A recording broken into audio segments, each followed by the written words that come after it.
Good morning, ladies and gentlemen. You're listening to Right Side Up. My name is Mike Taglavia.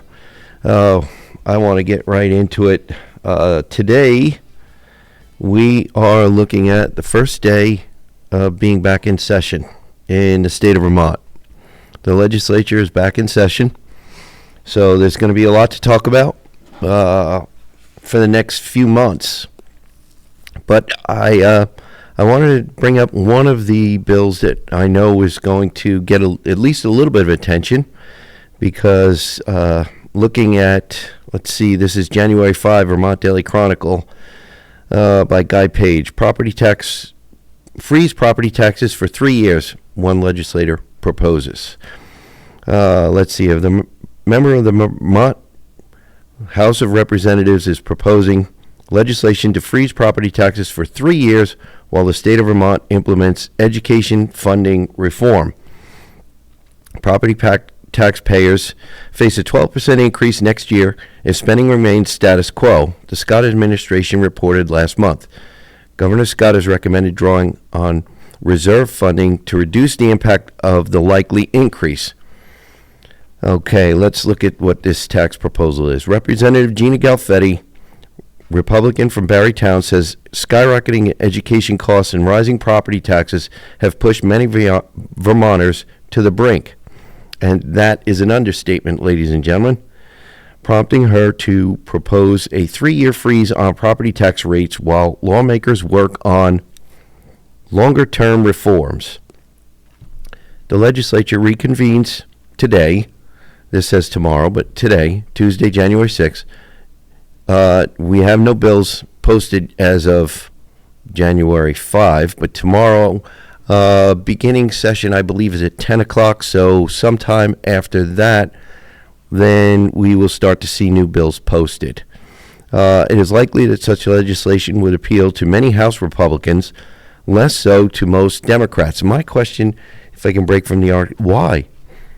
Why is it so unpalatable to find ways to freeze or reduce taxes? There's got to be ways that we can find. Anybody who tells me there's no way we can trim the budget, there's no way we can find ways to give people relief, just doesn't make sense to me. In a statement released today and published as a commentary in today's VDC, Galfetti said Vermonters are, quote, beyond our breaking point when it comes to affordability, end quote, arguing that recent efforts to overhaul the state's education system have stalled and left taxpayers exposed to continued increases. Governor Scott proposed a sweeping education reform package last year, and lawmakers created a special committee made up of legislators and non-legislators to redraw school districts and recommend structural changes. Galfetti said the committee failed to complete its assignment over the summer, blaming majority Democrats for refusing to move forward on district consolidation. Quote, that is the reality of what happened over the summer, end quote, Galfetti said. She acknowledged that school and administrative consolidations are unpopular, but said they are necessary to control costs. Quote, at the end of the day, the idea is to save taxpayers money, end quote, Galfetti said. That means we need to optimize, streamline, and cut. Galfetti's proposal would freeze property tax rates for 3 years, preventing any increases during that period. She stresses that the plan is not reform and not a solution, but it would give Vermonters time to survive while lawmakers address what she called a broken system. And I would say, I agree. The system is broken. If it wasn't broken, ladies and gentlemen, we'd be happy with the student outcomes. We'd be happy with the grades and the ability of the kids when it comes to grade level reading and math and other scores. And the system's obviously broken because we're watching the scores falter, if not fall. Under the bill, any increases in education spending during the freeze would have to be covered by the state's general fund rather than through higher property taxes. Galfetti said those costs would be spread evenly across all general fund budget items rather than targeting specific programs. No favorites here, she said. calling the approach a large dose of reality and stark fiscal reminder of the consequences of unchecked spending. Galfetti criticized the state's education funding system, noting that school spending has continued to rise even as student enrollment and test scores have declined. Quote, the system is not working for the kids or the taxpayers, end quote. Speaking personally, Galfetti said she owns a small painting company, does not have health insurance, and struggles to pay her mortgage. Quote, I know that I am one of the lucky ones, she said. She urged Vermonters to pressure their representatives, especially as federal funding remains uncertain. Galfetti cited comments made by Senate President Pro Tem Phil Baruth at a December legislative fiscal briefing where he said that the state would step in to cover any federal shortfalls. Quote, Vermont doesn't have large bags of cash or bars of gold stashed in the state house cellar, Galfetti said, warning that the state lacks the taxing capacity to absorb major federal cuts. Calling the moment dark and complicated times, Galfetti said affordability must be the legislator's top priority. The race is on to save this state, she said, and we will all need to work together to make that happen. Well, I agree we all need to work together. Like was alluded to in the article here, the task force that was given the task to come up with 3 different maps for redistricting didn't come up with those maps. So there's that problem that we have in the legislature beginning, well, it would be today as you're hearing this, so January 6th. So in the first month or two, we're going to have to try to figure out where we go from here, because one of the first hurdles is the redistricting, and we didn't have that. One of the other things we have is, I think it's still going to wind up being a big issue with respect to education reform, is school choice. School choice is very limited in Act 73, and I think we're seeing now that towns that do have school choice are very concerned about losing their ability to maintain the school choice that they have. Other towns see towns that have school choice and want to get in on that option, and I don't blame them. If we're going to have quote-unquote equity in education in this state, we need statewide school choice. Plain and simple. H89. The bill is on the wall, ladies and gentlemen, and like Representative Galfetti said, pressure from the electorate, from the people, the taxpayers, people with children in school and people without children in school. If you're a taxpayer, if you're a landowner, you need to be letting your legislator know that, number one, they need to be looking at affordability and not looking to constantly raise taxes every time they deem that there needs to be another program or more money in a program. We need to find ways to trim the budget, not expand the budget. We're at, Gina Galfetti is correct. We are at a breaking point here. Just raising more taxes, just billing people more isn't going to fix it. So, getting involved, going on legislature.vermont.gov, finding your legislator, find the legislators that are in the education committee, and send them an email, a polite email. Tell them how you feel about what's going on with Act 73. Tell them that you want your property taxes not to continue to go up. Tell them that you want your kids' test scores in the state of Vermont, which at one time were at the top, in the top level among the states, which are not. I think we're in the lower half now, that you want them improved. So it's not just the taxes, it's the outcomes also that are a bother to a lot of people. So this is, again, and we're going to talk about more topics than just this, and there are I'm pretty certain this is not the only tax bill that will be introduced this next session. I'm almost certain this will not be the only one. So we will have other options, and it's going to see who falls on the side of tax relief and who falls on the side of adding more taxes. And I will bet you a quarter I know who's going to fall on which side.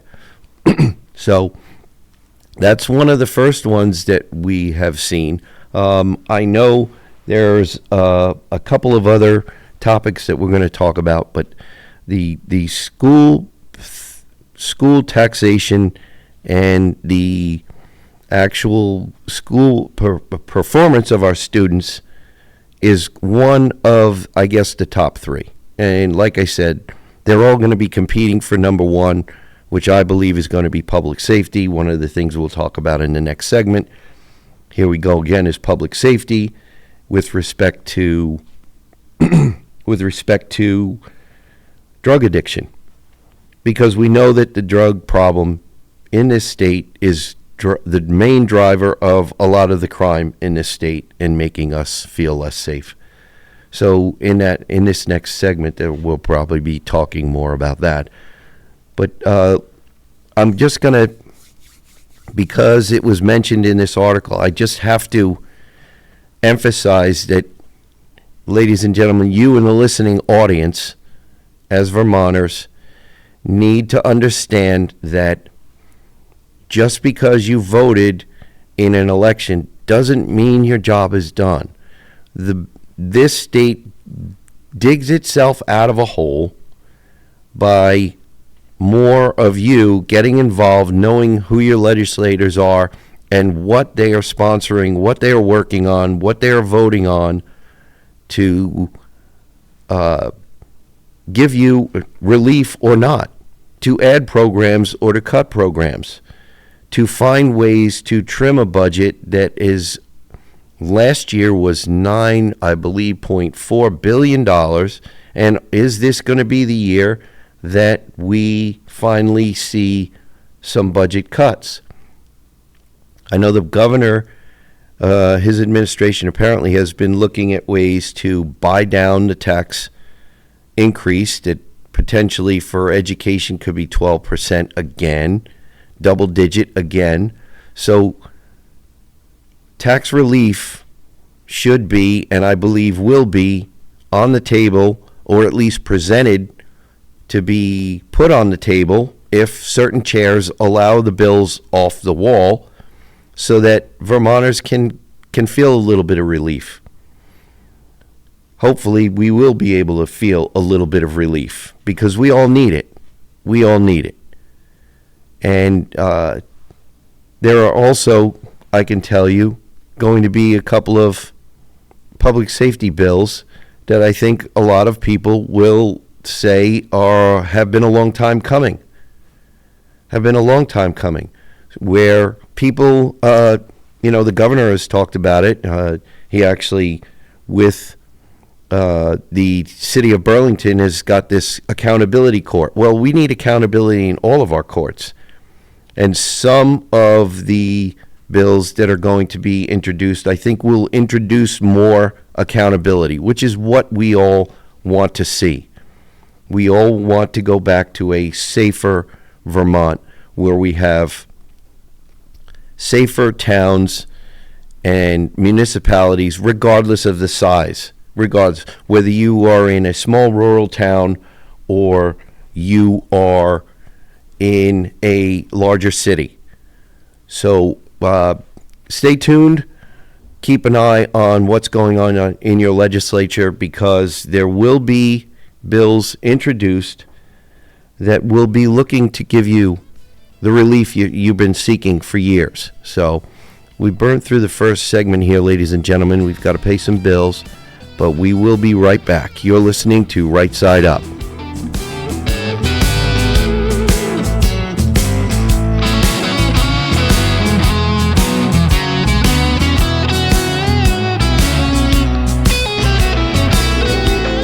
logo to your look, Yipes brings your brand to life. Need custom shirts, eye-catching signs, or full-color vehicle graphics?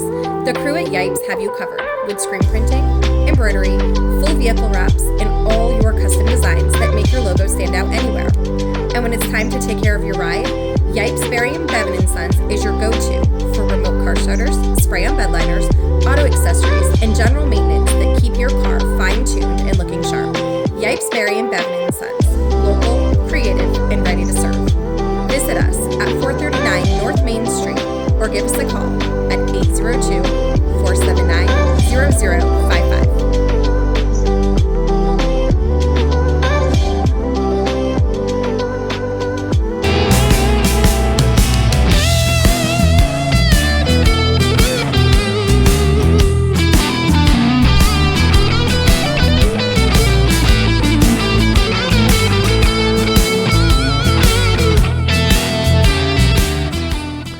Welcome back, ladies and gentlemen. You're listening to Right Side Up. My name is Mike Taglavia. I wanted to get into one of the next problems that needs to be addressed in the State House in Montpelier this next session. Another article from Vermont Daily Chronicle dated January 5 by Guy Page. Drug-related fatal crashes double alcohol-related crashes, Vermont police say. Let's see. Last May, authorities say drug driver Jason Ball of Olmsted, New Hampshire, was driving under the influence of heroin when the Jeep he was driving struck and fatally injured a 77-year-old resident of a local senior home who was walking along a route with the help of a walker. Diane Clementine was knocked face down into the grass, her walker destroyed by the crash. She died June 2nd in a Worcester, Mass. hospital. The driver and Jeep's occupants were known to police as fentanyl users. Ball, 23, was charged the day of the accident with driving while under the influence of drugs, serious injury resulting, and gross negligent operation, serious injury resulting. He was jailed without bail. The case is still in Vermont courts. A change of plea hearing is set for February 20. The incident is an example of what police say is a growing problem, driving under the influence of illegal drugs. Vermont police say that the likelihood of DUI crashes is twice as likely when the driver is under the influence of drugs compared to alcohol. Let's see. A CAX report quotes Vermont State Police Lieutenant Paul Revelin of the Vermont's Traffic Safety Program. Drugged-only fatal crashes outpace alcohol-only crashes often by double, and that's been consistent the last 5 years. State police are reporting a sharp increase in impaired driving arrest, with 953 DUI arrests recorded so far this year compared to 850 in 2024, according to Lieutenant Revelin. The arrests include cases involving alcohol, drugs, or a combination of both. Revelin added that the rise is partly due to more troopers on the road and an increase in officers trained as drug recognition experts, improving detection of drug-impaired drivers. Local police are seeing the same trend. In Berlin, Police Chief James Pontbriand said officers are responding to a growing number of crashes involving suspected drug use. Revelin also noted that third offense felony DUI charges hit a 4-year high of 365 in 2024. Okay. So we have a legislature that has gone out of its way in the past legislatures have gone out of their way to take the teeth, and I use those phrases because a lot of leftists like putting teeth into certain laws that they want to see enforced. So we have past legislatures that have taken the teeth out of fines and sentencing for certain offenses that, in my opinion, ladies and gentlemen, have helped to make the problem worse. They've given us this problem that the article in Vermont Daily Chronicle is talking about. Past legislatures have done this to us. Legislatures that wanted to give us, quote unquote, safe injection sites that are nothing but safe. We've talked about these a lot, and it's probably going to come up again this session. talking about these where we have people wanting in our legislature wanting to have a place for somebody who is addicted to go and maintain their addiction, not find treatment. We covered, I think, last week or the week prior, some changes that have been made because I guess in Burlington they're finding it very difficult to cite a quote-unquote safe injection site. And it's no wonder. Who wants a magnet for drug addiction placed into their neighborhood? My guess is nobody.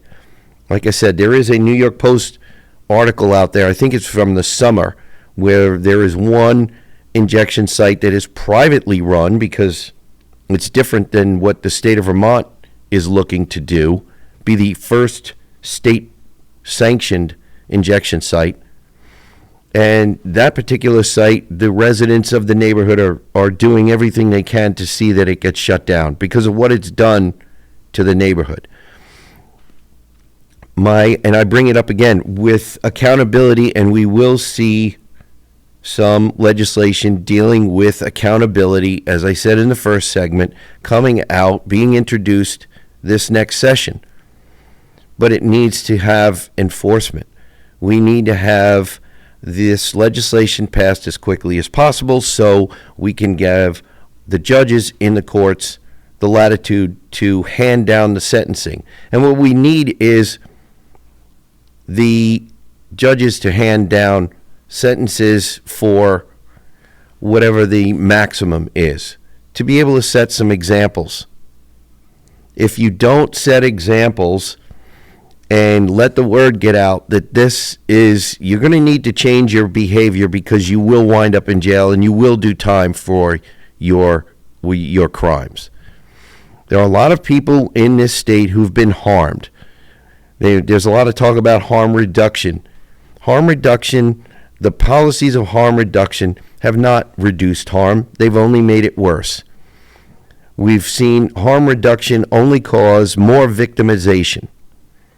Every one of us has friends or family or both who have been victimized mostly by criminals who are driven by addiction. And we need to turn the corner on this. We need to reverse course on this. Everybody, whether addicted or not, needs to be given the message, sent the message that you're going to be accountable for what you have done.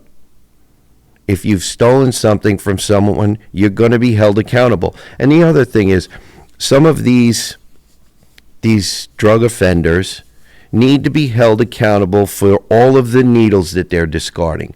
How many of you have stopped on the side of the road where there's a turnout or a park and ride to either leave a vehicle because you're carpooling or to walk a pet, only to find that the place is littered with discarded needles? In this very environmentally conscious state, how is that acceptable? How is it acceptable that people who are doing an illegal activity with illegally acquired drugs are not being held to account for all of the needles that we're finding in this state? Why can't we have people who are found guilty of some of these crimes? Why don't we give them community service? Go and give them a quantity of needles that need to be picked up to atone for some of the damage that they've done. What would be wrong with that? Why is that not a good idea? Accountability needs to be a major part of what is happening this session in the State House in Montpelier. We need to be talking about this stuff. We need to be addressing public safety, the school taxation, the education reform, and the scores for our students, the outcomes, how well our students are prepared for the world when they're ready to leave school. But we need we need public safety as well. We need public safety as well. At the joint fiscal hearing, there was a transportation sector update, and it wasn't really very good as far as maintaining or staying ahead of the road maintenance, bridge maintenance, ditch maintenance, and repairs in the state. If we don't get to a place where our transportation budget is funding only transportation related projects and not other projects that are completely not transportation related, then we are going to be seeing our roads and our bridges and our ditches fall into disrepair. And in a state where we understand where flood mitigation is a big issue, that's the wrong direction to be going. So, like in the first segment, freezing taxes with respect to property taxes with respect to education taxes is a big deal.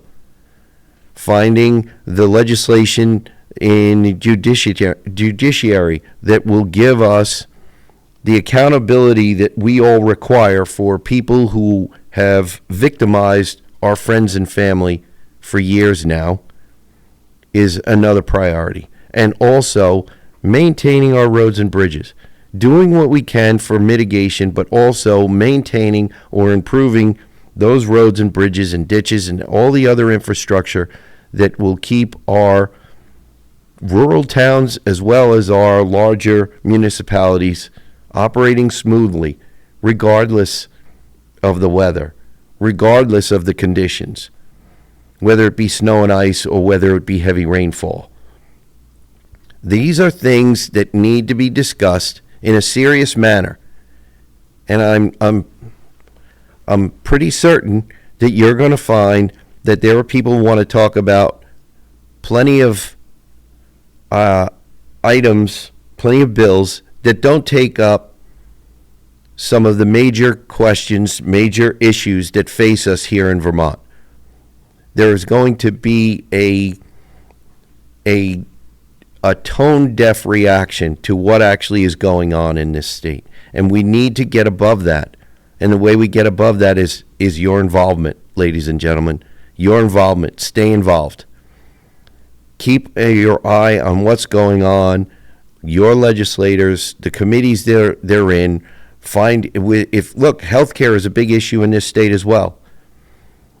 If healthcare is your big issue, follow the healthcare committee and see what the healthcare committee has taken up. Are they taking up anything that is going to maintain the ability for you to access healthcare when you need it and at a location that's going to be convenient for you? Because we keep talking about hospitals being on the brink and healthcare systems being on the brink. Well, having an aging population and having our healthcare system in the state that it's in this Vermont means we need to make some changes in that area as well. And improving competition, like I was watching a clip from, I forgot what show it was, but there was a publication where that came up. If we don't improve competition to make services more available, number one, and more affordable, number two, then we're never going to get ahead of those costs as well. So the affordability issue is not just property taxes. It's not just education taxes. It's the affordability with respect to healthcare. Healthcare is affecting our increased education taxes. It's increasing our costs in every household in the state. So there are a lot of things for you out in the listening audience that you can actually do to help the legislators who are in Montpelier, who are working hard, trying to find ways to maintain affordability or improve affordability in the state of Vermont. There are people out there working hard trying to do that. And this is why I keep trying to implore you to get involved, stay involved, learn the players, learn about the committees, learn about the bills that are being discussed. How did they get there? How did we get to a position where we're in? What acts and other statutes are in play that could be repealed or reformed that are not being discussed with respect to affordability? And that could be an issue too. So, again, we've come to another end of another segment. We need to pay some more bills, but we shall return momentarily. You're listening to Right Side Up.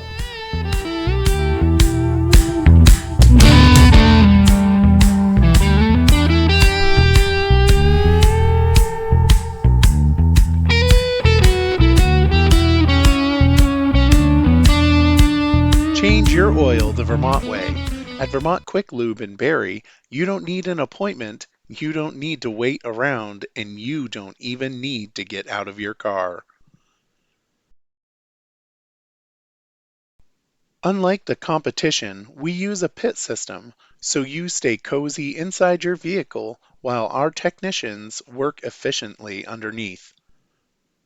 We'll have you back on the road in 15 minutes. Every oil change includes oil and filter replacement, vital fluid top-offs, tire pressure check, wiper and light check, and an air filter inspection. And those checks aren't just for show. We can replace your wipers, fix your lights, and install a new air filter while you wait. We offer both full synthetic and conventional oil options, and our technicians will help you choose what's best for your vehicle. But wait, we're more than oil changes. Vermont Quick Lube is your complete automotive service center. We offer Vermont state inspections, brake and suspension service, tire changeovers and rotations, cooling system maintenance and flushes, belts and hoses, tune-ups, exhaust work, and diagnostics. Skip the waiting room. Drive in and let Vermont Quick Lube take care of you and your vehicle. Vermont Quick Lube. Quality, quick, and convenient service. Visit us at 679 South Barrie Road, online at vermontlube.com, or call us at 802-476-7571.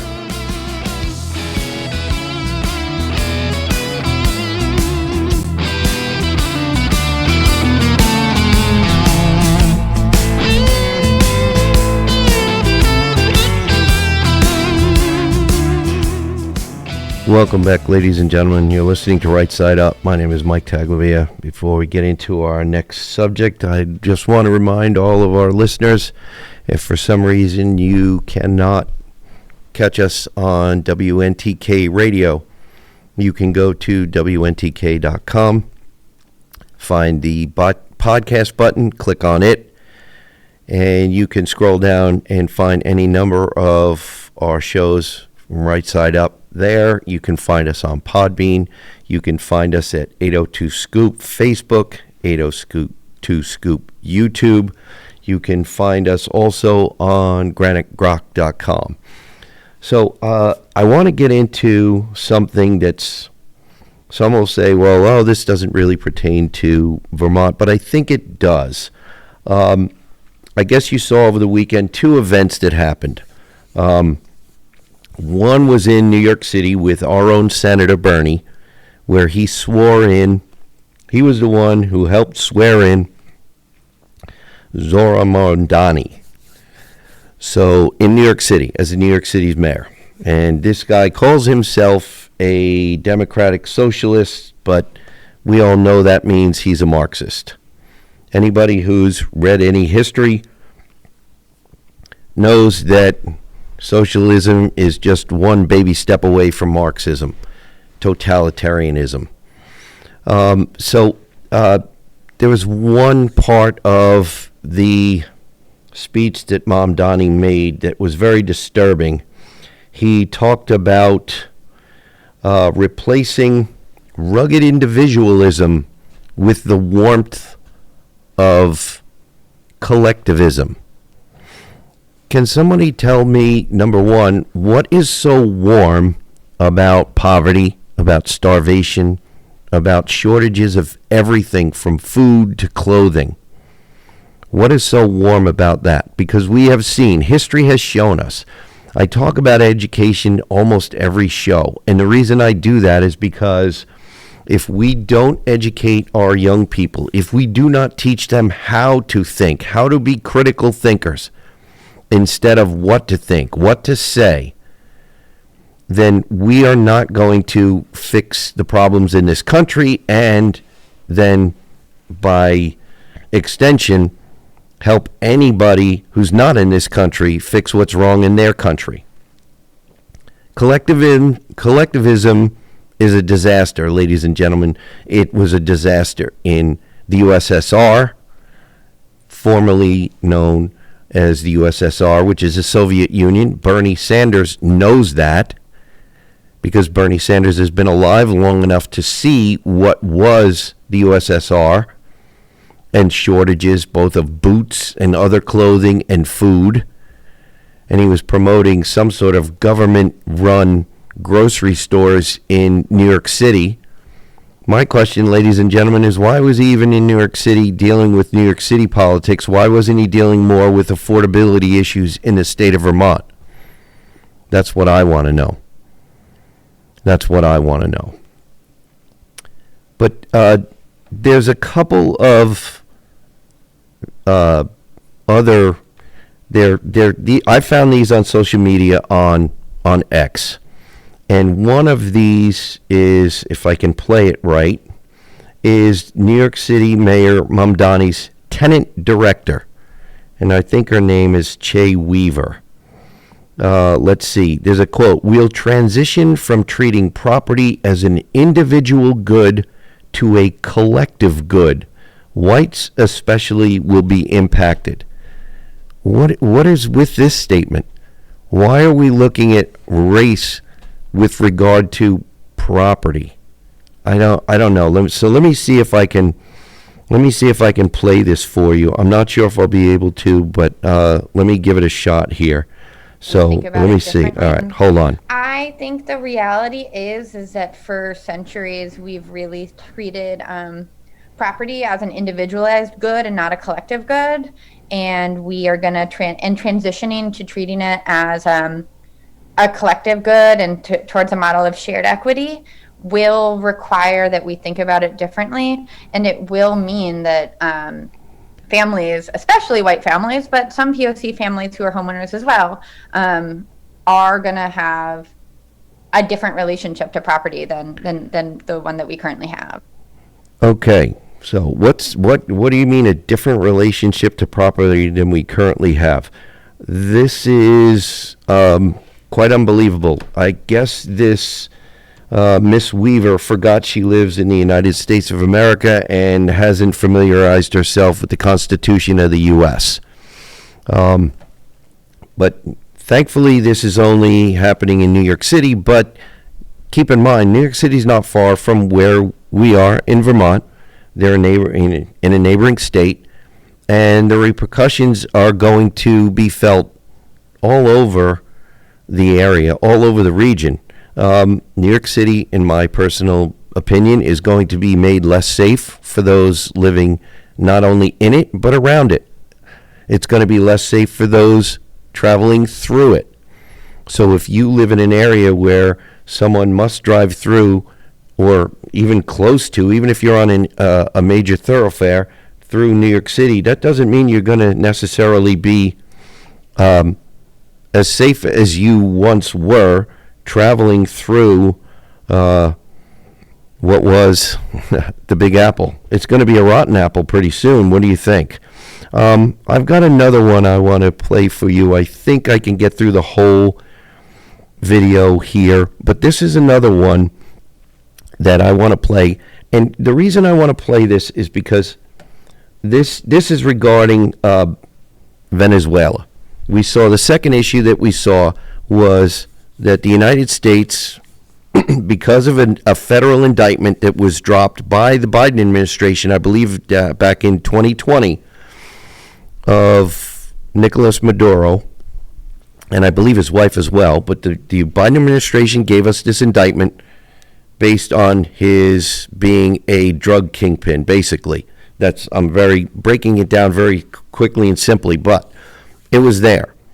So the second Trump administration, the feds this time decided they were going to extradite Maduro. That's not what the left is calling this, but that's what I'm going to call it. And it was a pretty complicated. It was pretty complicated procedure. It was a pretty complicated mission, but it was a successful mission, a very successful mission. It was a successful mission with respect to what not only no U.S. service members were killed, and we lost no U.S. assets as far as hardware. But I want to talk about it with respect to also what is this going to do, since we apparently got the head of the snake with respect to drug trafficking into the United States. Is this going to actually help mitigate the drug problem we have in the state of Vermont? I genuinely hope it does. But I just want to also, because there's so much noise out there, I just want to play this one video if I can. Let me see if I can do this. So I want to try to do this. Just bear with me 1 second. Let me turn this up and see if I can.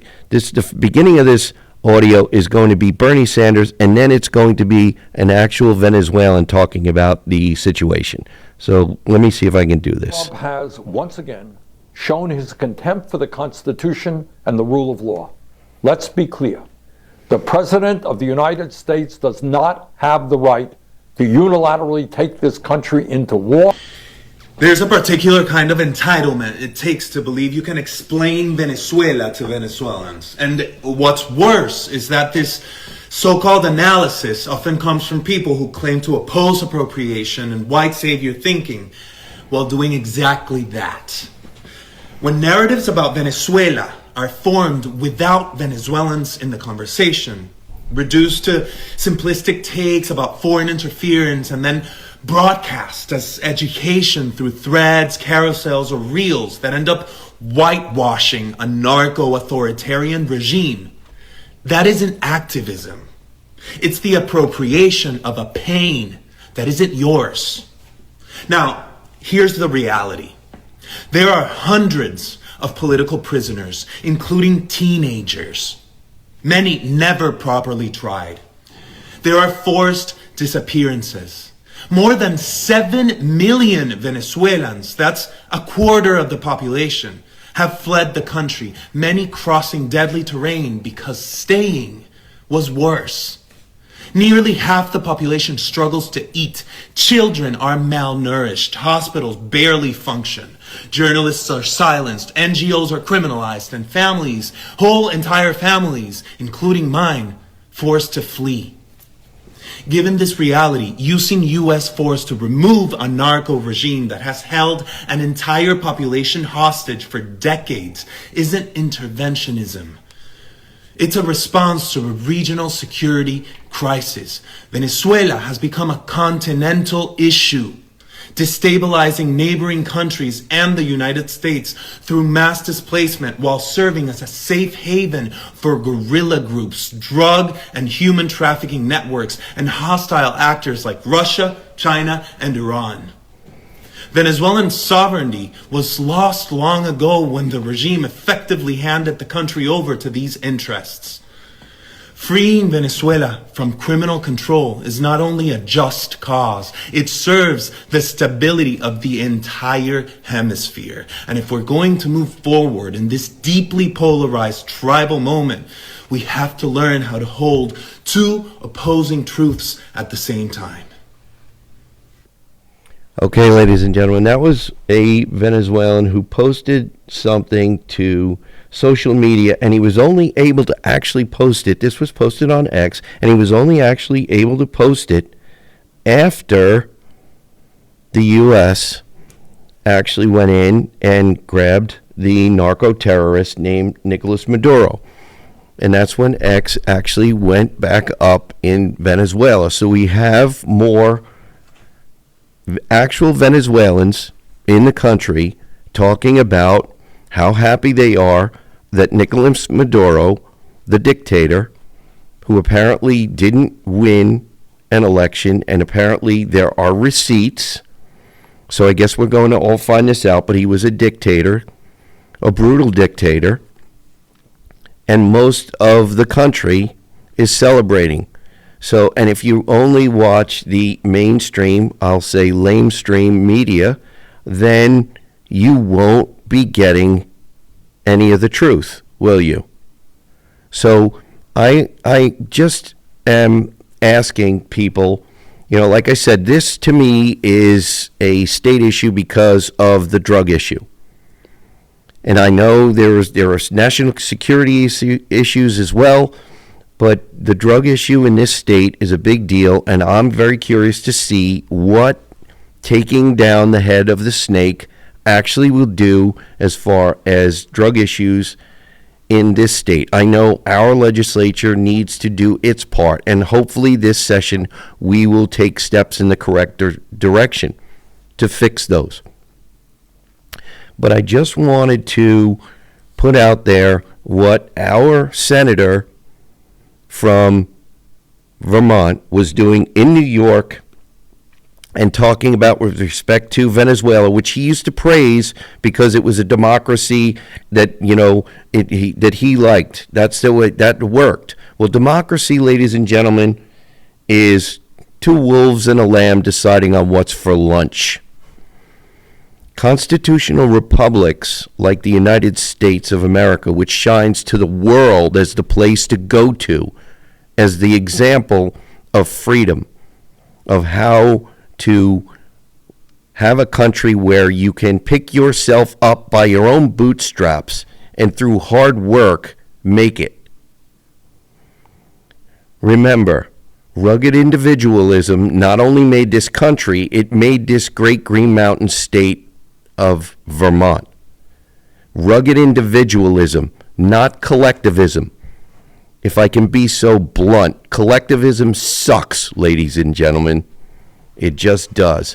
So please do your best. We come to the end of another show. Please do your best to stay safe, stay informed, and continue listening to Right Side Up. Have a good day, ladies and gentlemen.